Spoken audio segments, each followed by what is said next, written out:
이런 롱패스 투입은 완전히 웨스트햄이 원하는 대로 해주는 거나 마찬가지였어요. 근데 딴 방법이 마땅치 않으니까 계속 이렇게만 볼이 투입될 수밖에 없었고, 이게 토트넘의 공격이 답답하게 흘러간 주요 원인이었습니다. 근데 그럼 이걸 깰 방법은 없었냐?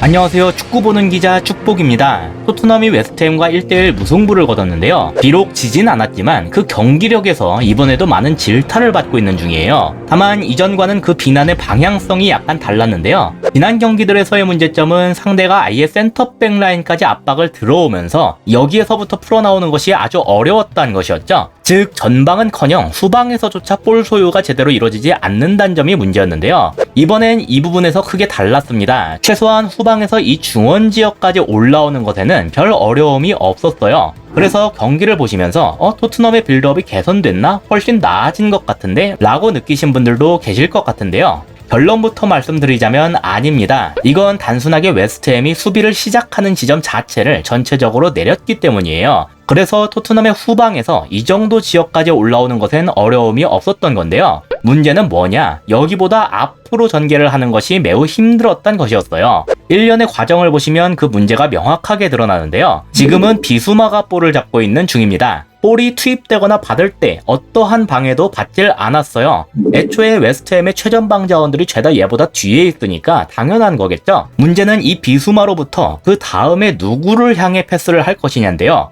보시다시피 주변에 패스를 줄 곳이 마땅치 않습니다. 심지어 케인이 여기까지 내려와서 가담을 했는데도 그랬어요. 케인에게 주면 바로 주변 한 4명에게 바로 싸먹히겠죠. 호이비에르도 마찬가지 상황이 놓여 있어서 안 됩니다. 그러니까 일단 중앙으론 보낼 수가 없어요. 그렇다고 측면은 되냐? 볼이 오가는 와중에 벤 데이비스에게도 갔었는데요. 얘가 받으면 우측 윙어인 보웬이 달려와서 그 전진을 차단했습니다. 그래서 결국 다시 비수마에게 넘겼는데요.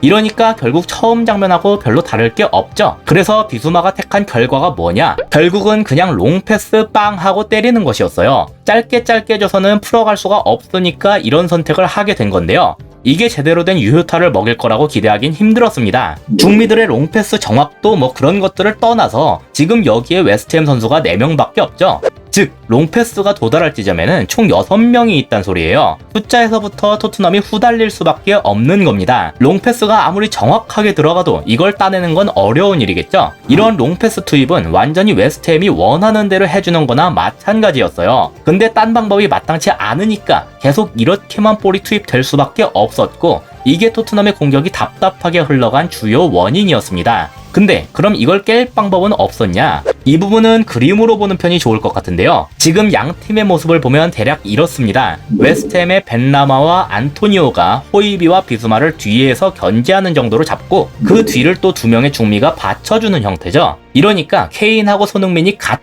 내려온다고 해도 소용이 없는 그림이 됐어요. 그리고 양 측면은 윙어들이 내려가면서 토트넘의 윙백들을 잡아주되 우측 윙인 보웬은 벤 데이비스의 전진을 함께 견제할 수 있도록 만든다. 뭐 그런 컨셉인데요. 이에 대한 해결책은 간단합니다. 산체스가 벌려서 하나 끌어당기면 돼요. 이거 지난 경기들 리뷰에서도 몇 차례 말씀을 드렸던 내용이죠. 그냥 그걸 수행하는 위치만 바뀐 겁니다. 이전엔 최후방에서 그걸 해야 됐다면 이젠 조금 더 높은 위치에서 하는 것 뿐이에요. 만약에 이걸로 포르날스가 끌려 나온다면 에메르송한테 공간이 나겠죠. 만약에 안토니오가 끌려 나온다면 호이비에르 쪽에 공간이 생길 거예요. 그리고 이걸 잡기 위해서 라이스가 끌려 나온다면 이제 이렇게 내려오는 케인에게 공간이 나올 겁니다. 물론 케인이 받는 걸 뒤에 센터백이 가만히 냅두진 않겠지만 여기에서 케인이 1대1을 버텨주거나 아니면 파울이라도 얻어낼 순 있을 거예요. 하지만 실제 경기에서 산체스는 이렇게 전진하는 모습을 거의 보이질 않았죠. 그러니까 철벽처럼 쌓아놓고 있는 4-4-2 형태를 무너뜨릴 수가 없었습니다. 요즘 상위권 팀들은 이 전방 선수들을 하나라도 더 유인시키려고 골키퍼까지 활용하고 있는데 토트넘은 골키퍼는커녕 센터백, 그것도 3백의 센터백이 그 역할을 못하고 있는 거예요.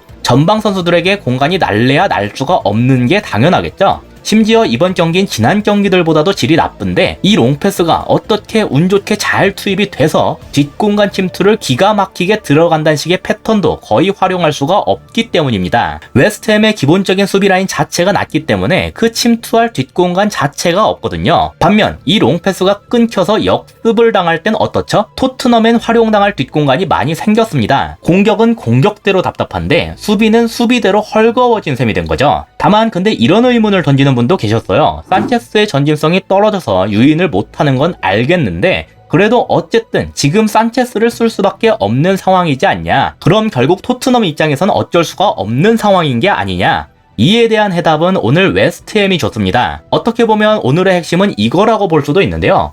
라인을 왕창 내려서 수비한다는 컨셉은 사실 토트넘도 마찬가지죠. 오늘도 열심히 센터백 라인까지 내려가서 수비하는 손흥민의 모습도 함께 볼 수 있는데요. 웨스트햄도 이런 상황에선 결국 토트넘과 똑같은 문제를 안고 있었어요. 전방 선수들이 패스를 받기도 힘들고 그렇다고 침투할 뒷공간이 넓은 것도 아닙니다. 하지만 여기에서 기회를 만드는 모습이 인상적이었는데요.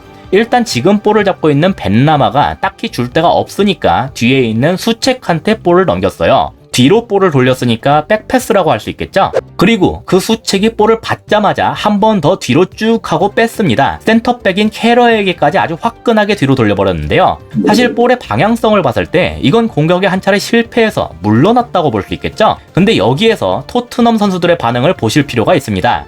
최전방에 있는 케인을 비롯해서 클루셴, 비수마, 호이비까지 일단 화면에 보이는 모든 선수들이 죄다 앞으로 튀어나가고 있죠. 상대가 볼을 뒤로 돌렸으니까 거기서부터 바로 다시 공격 작업을 진행시키지 못하도록 방해를 하거나 아니면 아예 골키퍼한테까지 넘기게 만들겠다는 거예요. 뭐 운이 좋으면 아예 뺏어갖고 역습까지도 노려볼 수가 있겠죠. 지난 영상에서도 한 차례 말씀을 드렸지만 백패스를 한다는 것은 압박하러 들어오세요 라고 말하는 거랑 똑같은 소리입니다. 지금은 토트넘이 그 대답에 응하고 있다고 볼 수가 있는데요.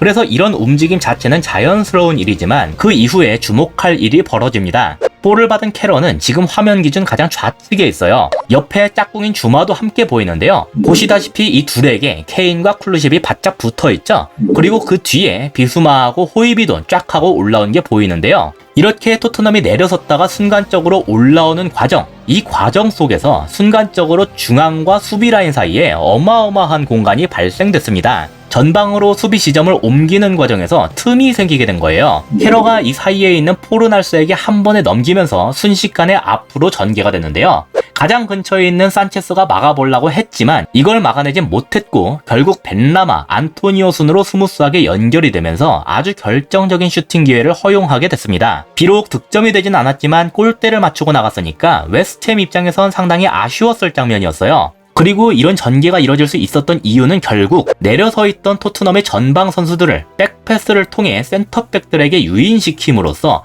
포르날스가 활용할 수 있는 공간을 만들어줬기 때문입니다. 여기에서 뭐 센터백이 직접 전진을 하고 그런 거 없었죠. 우리가 백패스를 하면 상대가 압박하러 올라온다. 즉 유인이 된다 라는 것을 역으로 활용한 셈이에요. 따라서 산체스의 전진성이 떨어진다고 손쓸 도리가 없는 건 아닙니다. 그저 팀이 그 약점을 극복할 수 있는 방안을 찾지 못하고 있는 것 뿐이죠. 부디 앞으로의 경기들에선 조금 더 나은 모습이 나올 수 있기를 바랍니다. 이상으로 오늘의 영상을 마치도록 하겠습니다. 시청해주셔서 감사합니다.